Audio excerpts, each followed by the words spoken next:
Obejrzyj ten filmik, jeśli nie chcesz paść ofiarą oszustwa. 90% ludzi niestety pobiera złą aplikację.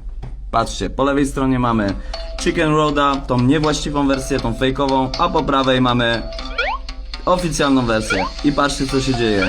Po lewej stronie zaraz będzie koniec, a tutaj już mamy pieniądze i jest wygrana. Proszę bardzo, wypłacamy sobie pieniądze. Mamy tutaj notyfikacje i pieniądze są na koncie. Słuchajcie, to jest bardzo ważne, żebyście pobierali oficjalną wersję Chicken Road. Tutaj poniżej pozostawiam wam link, a wy grajcie i wygrywajcie. ये है Sennheiser HD 560S और under 15,000 या फिर under 20,000 rupees ये best headphone है। Best open back headphone भी जो आप इससे कह सकते हो। पहले मैं Sennheiser HD 600 या फिर 650 जो है वो खरीदने वाला था, बट ऑफ कोर्स वो मेरे बजट के बाहर था।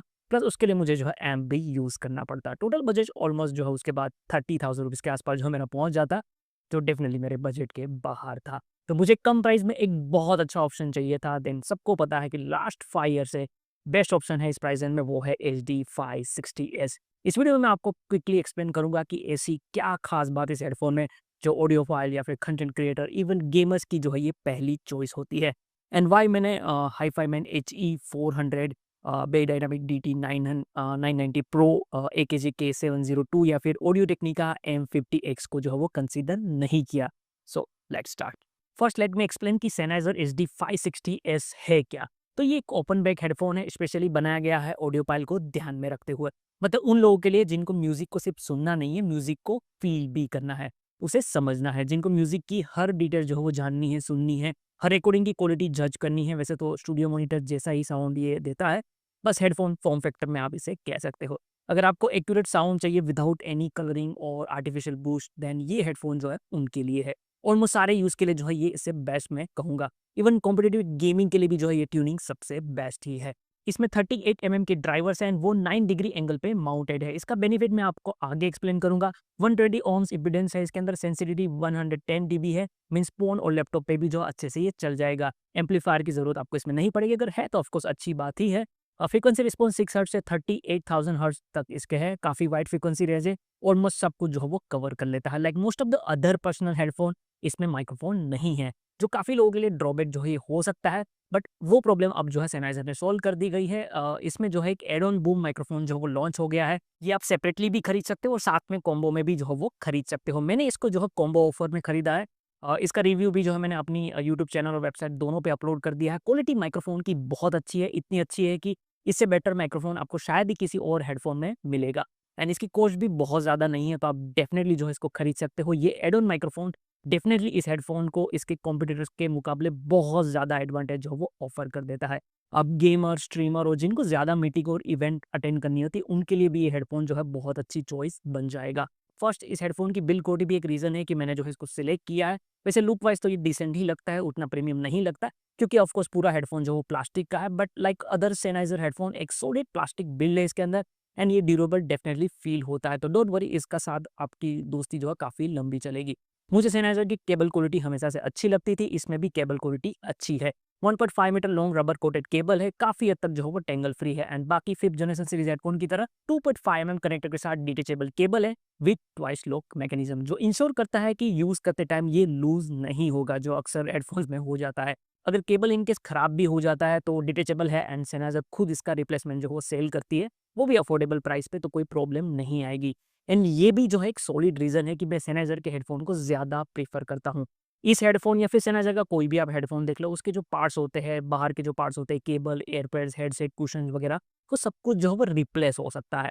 एंड Sennheiser ऑफिशियली उन पार्ट्स को सेल करती है, तो ये एक बहुत बड़ा प्लस पॉइंट हो जाता है हेडफोन के लिए, जब हेडफोन जो थोड़ा सा महंगा हो तो। इवन जो इंटरनल पार्ट्स है, ड्राइवर, पीसीबी, वो भी Sennheiser के हेडफोन में थर्ड पार्टी थ्रू या ऑफिशियल Sennheiser के थ्रू जो है इजीली रिप्लेस हो जाते हैं। तो एक्सपेंसिव हेडफोन में ये होना जो है बहुत ज़रूरी है। एंड ये भी एक रीज़न है कि मैं या फिर दूसरे लोग Sennheiser को ज़्यादा प्रेफर करते हैं दूसरे ब्रांड के कंपेयर में। इस हेडफोन का बेस्ट पार्ट जो है कंफर्ट भी है, बहुत ज़्यादा बल्कि नहीं है, अराउंड द एयर डिज़ाइन है, बट एयर पे पूरा ये कवर कर लेता है। टच बिल्कुल भी एयर्स को नहीं करता, तो प्रेशर एयर पे बिल्कुल आपको फील नहीं आएगा। जो एयरपैड्स है वो वेलोर मटेरियल के हैं, काफ़ी सॉफ्ट है एंड अच्छी बिल्ड के है। एंड इट्स गुड कि वो आर्टिफिशियल लेदर या फिर और रेक्सिन टाइप मटेरियल का यूज़ यहाँ पे नहीं किया एयरपैड्स में, क्योंकि उससे तो ये ज़्यादा बेटर है। क्लीन रखना इसको थोड़ा सा मुश्किल हो सकता है, बट ज़्यादा ड्यूरेबल ये साबित होगा एंड इंडियन एनवायरनमेंट के लिए ये मटेरियल बहुत अच्छा है। इवन आफ्टर मार्केट दूसरे मटेरियल के एयरपड्स के ऑप्शन भी आपको इस हेडफोन में मिल जाएंगे, तो कोई बहुत बड़ी बात नहीं है। ऊपर हेडरेस्ट एरिया में भी आपको सेम मटेरियल के साथ सॉफ्ट कुशन मिल जाता है, सो हेड बैंड में भी कोई प्रेशर आपको फील नहीं आएगा एंड यस ये भी रिप्लेस हो सकता है। सो स्मॉल हेड हो या बिग हेड, सबके लिए जो हेडफोन काफ़ी कंफर्टेबल है। एंड ये जो है एक ओपन बैक हेडफोन है, तो एयर पे प्रेशर आपको फील नहीं होगा। वैसे ओपन बैक और क्लोज बैक में डिफरेंस क्या होता है वो आई थिंक मुझे लगता है कि वीडियो जो भी देख रहे हैं उनको पता ही होगा, बट काफ़ी लोगों को इसको लेके ज़रूर कन्फ्यूजन होगी कि कौन सा बेटर है। तो मैं पर्सनली जो है ओपन बैक ज़्यादा प्रीफर करता हूँ, बिकॉज ऑडियो में जो है एडवांटेज काफ़ी मिल जाता है। जैसे कि क्लोज बैक में क्या होता है कि साउंड जो है अंदर रिफ्लेक्ट होती है, जबकि ओपन बैक में साउंड उससे थोड़ी ज़्यादा नेचुरल लगती है, क्योंकि बैक ओपन है तो उसमें रिफ्लेक्ट साउंड नहीं होती है।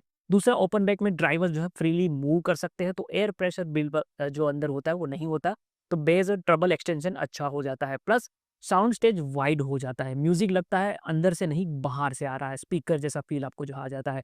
तो यही रीज़न है कि मैं और ज़्यादातर ऑडियोफाइल ओपन बैक को जो है वो प्रीफर करते हैं। एक डिसएडवांटेज भी ये है कि हाँ, नॉइस आइसोलेशन इसमें अच्छा नहीं होता। आप म्यूजिक सुन रहे हो वो थोड़ा बाहर भी सुनाई देगा और बाहर की आवाज़ आपको अंदर भी सुनाई देगी। अब फाइनली साउंड क्वालिटी डिटेल में बट थोड़ा सा ईजी वे में अगर मैं आपको एक्सप्लेन करूँ, तो 38 mm के ड्राइवर्स है एंड 9 डिग्री एंगल पे जो वो माउंटेड है। जैसे कि हम स्पीकर को ट्राइंगल पोजीशन पे जो सेट करके रखते हैं for better experience, same headphone में ड्राइवर को उस तरह से एंगल पे जो है यहाँ पे रखा गया है, ताकि एक बेटर साउंड स्टेज और बेटर इमेजिंग आपको मिले एंड वो इस ईयरफोन में जो है वो फील भी होता है। ओवरऑल साउंड सिग्नेचर जो है इसका काफ़ी नेचुरल है, सिर्फ थोड़ा सा जो है वो ब्राइट है। ये म्यूजिक को कलर नहीं करता, जो ओरिजिनल रिकॉर्डिंग में है एग्जैक्टली वही ऑफर करता है। कोई आर्टिफिशियल बूस्ट इसमें नहीं है, कोई फन ट्यूनिंग नहीं है। Almost like a studio monitor, अगर रिकॉर्डिंग अच्छी है तो अच्छा सुनाई देगा, अगर खराब है तो खराब सुनाई देगा। बेस की अगर हम बात करें तो अमेजोन पे आपने रिव्यूज काफ़ी इसके देखे ही होंगे ऑफकोर्स। काफ़ी लोग कंप्लेन कर रहे हैं कि एच डी 560 एज में बेस कम है, बट ऐसा नहीं है। बेस इस पे कम नहीं है, बेस इसमें फ्लैट है, नेचुरल है, बूस्टेड नहीं है। तो आप नॉर्मल फन ट्यूनिंग या फिर वी शेप ट्यूनिंग हेडफोन से सीधा इसमें अगर स्विच करोगे तो ऑफकोर्स आपको कम ही लगेगा, बट एक्चुअली एच डी 560 का बेस जो है वो अच्छा है। इसका सब बेस 20 हर्ट्ज तक जो है एक्सटेंड करता है, तो ओपन बेक के लिए काफ़ी एक्सीलेंट है। मिड बेस टाइट है, कंट्रोल्ड है, म्यूडी बिल्कुल भी नहीं है।